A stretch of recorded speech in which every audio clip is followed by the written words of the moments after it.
Thanks, Dari. It is the third Saturday in October, and you know what that means. SEC Nation is in T-Town, where the Volunteers roll in, cigars in hand, to settle the scores right there at Bryant-Denny Stadium. And this game is dripping with college football playoff implications left and right. And you couldn't buy a cigar in this town if you wanted to. No, but Roman brought some. No doubt. I got Harper, plenty. the mayor of T-Town himself, Tim Tebow. You got your scars on hand? I got like 20 of them. Oh. Yeah, I've already been practicing all weekend. Don't even worry about it. And I also got to say, hey, Tim's been proud of us because there's not a lot of crowd behind us because all the students went to class today. You don't even believe that. All right, look, it is Separation Saturday. Big matchups across the conference. This one as big as any, as 11 Tennessee and number 6 Alabama try to cement their place in the top 12 as the college football playoff starts to sort itself out. It's a quarterback matchup to me. Ty Simpson playing as good as anybody in the country, and Joey Aguilar, and you see right there, you win, your chances go up. You lose, and things start to get interesting. Tennessee, obviously, a little bit more to lose in that category. Alabama with a couple big victories already, ranked wins under their belt. 91% with the win for that's high. Tomorrow morning, the SEC Nation will be live in Tuscaloosa, Alabama.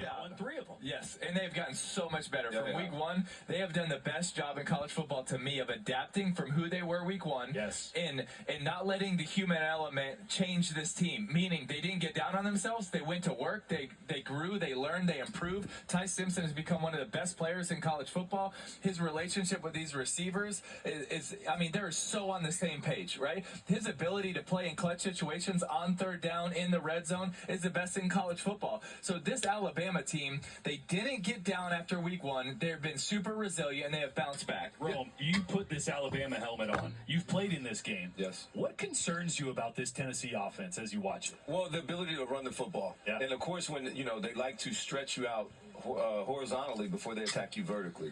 And so whenever you don't have enough guys in the box, the run game for Tennessee travels. And then also Miles Kitson, the tight end, he's a secret weapon here. The way they use him in the blocking scheme and then able to sneak him out in the pass game, he's a really, really good player. And so Alabama has to be aware of the big play guys on the outside, but you cannot lose sleep or sight of Miles Kitson, the tight end for Tennessee. They might lose sleep. They might lose some sleep.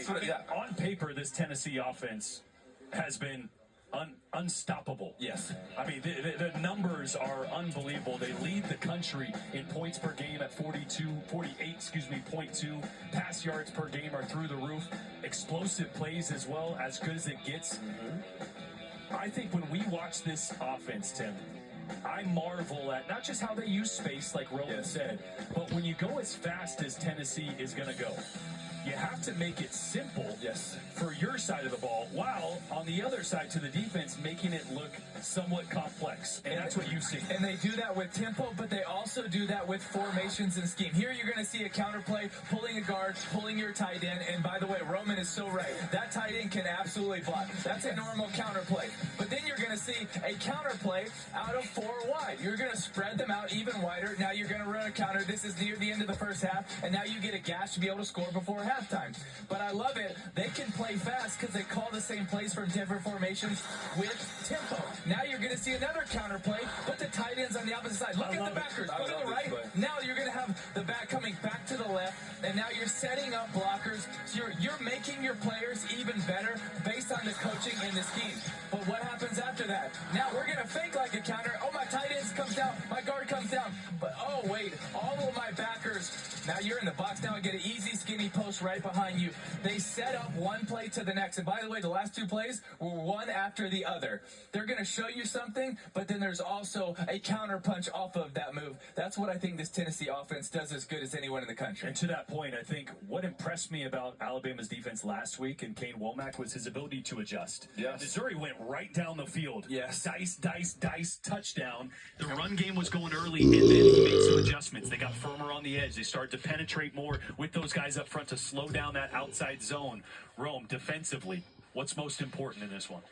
You have to be opportunistic and get turnovers in this game. You got to understand who this Alabama team is. They're not going to all of a sudden be this big-time run-stopping. Don't worry about any of that stuff. Be opportunistic. Be good enough. So be efficient on third downs when you're on defense. And then you got to force turnovers and let your offense be your lead dog. Alabama has to score points in this game. Continue to put pressure on Tennessee. Tennessee wants to be up-tempo, up-pace. But when they're behind, it's not as frustrating. It's a little bit more frustrating for Tennessee when it's not on their terms. And so when you're able to take the football away, that just puts more and more pressure on this up-speed tempo. But it really works because of the run game, not because they're throwing it all over the ball. And to that point, turnover is going to be a huge part of this. Yes. Joey Aguilar last year led the country in interceptions. He's thrown 5 in his last 4 games. As good as he's been, that's been a little bit of an issue And look at what Alabama has done. They were able to succeed against Vanderbilt because of the turnovers. Last week against Missouri, the turnovers changed the game.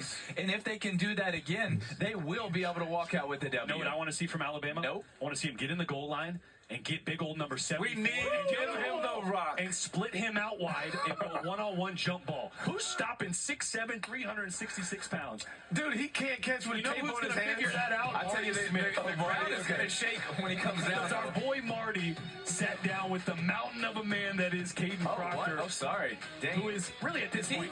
Is that a softball? He's the most electric player in all of college football. I don't have any hesitation. Why does the football look so small in his hand? He's thrown it 80 yards like Puerto Rico.